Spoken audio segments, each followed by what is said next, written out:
Well, Pastor Gina, what can you tell us about creation? Well, that depends on where you would like to start.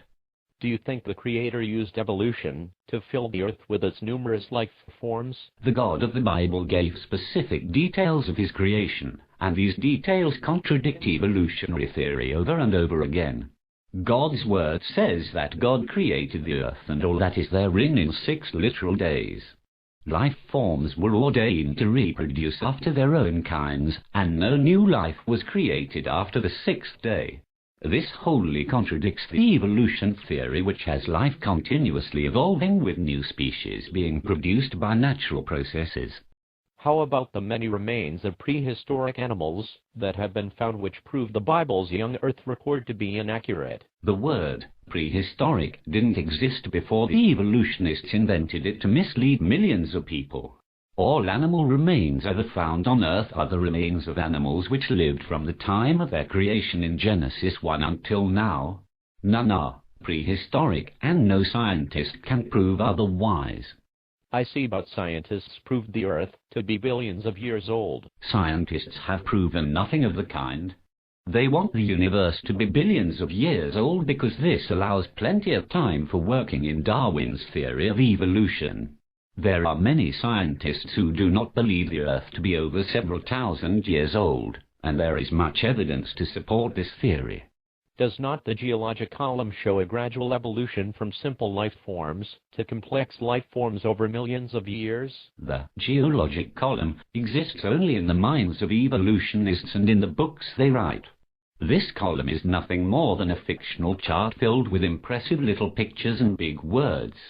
The chart is only a theory because it has never been proven scientifically. The simplest life forms are placed at the bottom of the chart because they represent fossils which have been found in the deepest strata. This much is true, but then the fables begin. The deepest strata is presumed to be the oldest strata, which is not proven, and the various layers of strata represent hundreds of millions of years, which is also never proven. The fact is that the Genesis flood could have easily created every rock formation known to man, and the simplest life forms would naturally be found in the deepest strata because more intelligent life forms would have managed to survive the flood longer, thus being buried last. Most of the geologic column was created in about 1 year, not billions of years. But the radioactive dating methods have proven the Earth to be billions of years old. Radioactive dating has proven to be unreliable time and time again. Some rocks in Russia have been radioactively dated at 100 million to 10 billion years, yet it is well known that these rocks were formed by volcanoes less than 200 years ago. Live mollusk shells have been dated up to 2,300 years old. Basalt from Mount Etna, Sicily, was misdated by nearly 250,000 years. Part of the baby frozen mammoth was dated at 40,000 years, while another part was found to be a much younger, 26,000 years. The wood found around it was estimated to be even younger, 10,000 years or less. Radioactive dating methods are anything but a proven science. I see, but comparative anatomy shows that animals and humans have a common ancestors. Comparative anatomy shows that animals and humans have a common designer. Evolutionists like to limit their comparisons to bone structures, but why stop there? Clouds are 100% water, jellyfish are 98% water, and watermelons are 97% water. Does this prove they all evolved from a common ancestor? The kidney bean, the redwood tree, and the opossum each have 22 chromosomes. Second or third cousins, perhaps? Humans have 46 chromosomes, which would make us near of kin to the bat, which is 44, and tobacco 48. With a few million years of gradual evolution, we might even catch up with the carp 100 or maybe even the fern 480. The Darwinians like to compare humans and animals to show similarities, but they limit the comparisons to keep from looking foolish. We have a common creator and designer, not a common ancestor. But the existence of vestigial organs in humans is proof that we've evolved from lower life forms. Vestigial organs do not exist. The so-called vestigial organs are believed by evolutionists to be parts of the human body that are no longer needed. These body parts are presumed to be leftovers from our ancestors, the monkeys. The organs include the appendix, the coccyx tailbone, the pineal gland, the plica milenaris, the tonsils, and the earlobes.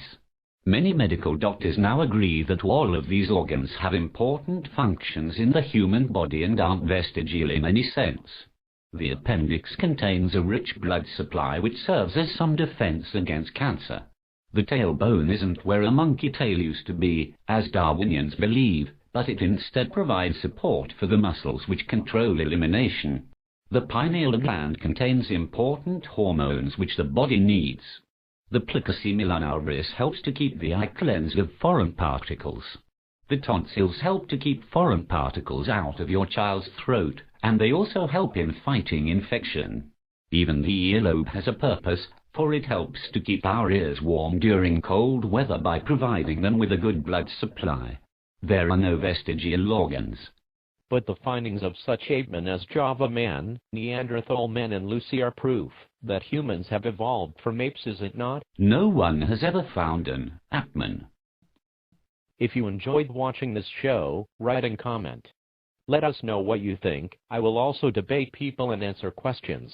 Did you know that evolutionists have constructed the geologic column in order to illustrate the supposed progression of primitive life forms to more complex systems we observe today, but the lack of transitional series cannot be explained as being due to the scarcity of material. The deficiencies are real, they will never be filled, and this supposed column is actually saturated with polystrate fossils, fossils extending from one geologic layer to another that tie all the layers to one time frame. To the unprejudiced, the fossil record of plants is in favor of special creation. Did you also know that Dr. Thomas Barnes, Emeritus Professor of Physics at the University of Texas at El Paso, has published the definitive work in this field? Scientific observations since 1829 have shown that the Earth's magnetic field has been measurably decaying at an exponential rate, demonstrating its half-life to be approximately 1,400 years. In practical application, its strength 20,000 years ago would approximate that of a magnetic star. Under those conditions, many of the atoms necessary for life processes could not form. These data demonstrate that Earth's entire history is young, within a few thousand of years. Furthermore, the biblical record clearly describes a global flood during Noah's day. Additionally, there are hundreds of flood traditions handed down through cultures all over the world. Emmy Clark and Henry Voss have demonstrated the scientific validity of such a flood, providing the sedimentary layering we see on every continent. Secular scholars report very rapid sedimentation and periods of great carbonate deposition in Earth's sedimentary layers.